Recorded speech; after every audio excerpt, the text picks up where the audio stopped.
அகத்தியர். அகத்தியர் புகழ்பெற்ற சப்தரிஷிகளில் ஒருவர்.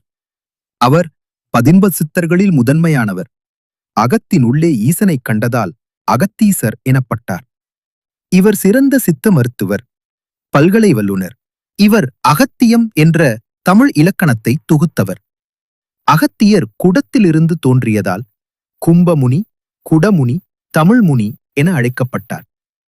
தாரகன் என்ற அரக்கன் உலகை வருத்த, அவனை அழிக்க இந்திரன், வாயு, அக்கினி ஆகியோர் பூமிக்கு வர இதைக் கண்ட அசுரர்கள் கடலுக்குள் ஒளிந்தனர்.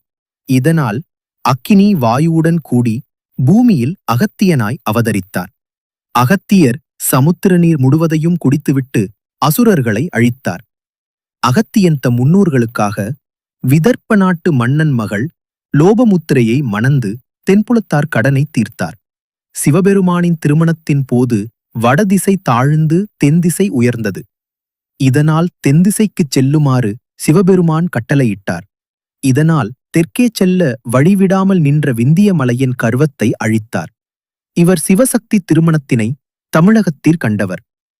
முனிவர்களை விழுங்கி வாதாபி, வில்வளவன் என்னும் அரக்கர்களை அழித்தார். வேதங்கள், புராணங்கள், இராமாயணம் மற்றும் மகாபாரத காலத்தில் அகத்தியர் வாழ்ந்ததாக கூறப்படுகிறது. அகத்தியர் தென்திசைக்கு பயணித்து பொதிகை மலையில் தங்கினார். போர்க்களத்தில் ராமருக்கு ஆதித்த இருதயம் என்னும் வெற்றிக்கான மந்திரத்தை கற்றுக் கொடுத்தவர். சிவபெருமான் தமிழை பரப்பும் பணியை அவரிடம் ஒப்படைத்தார். இந்து மதத்தில் அகஸ்தியர் நட்சத்திரம் என்று ஒரு நட்சத்திரம் உள்ளது.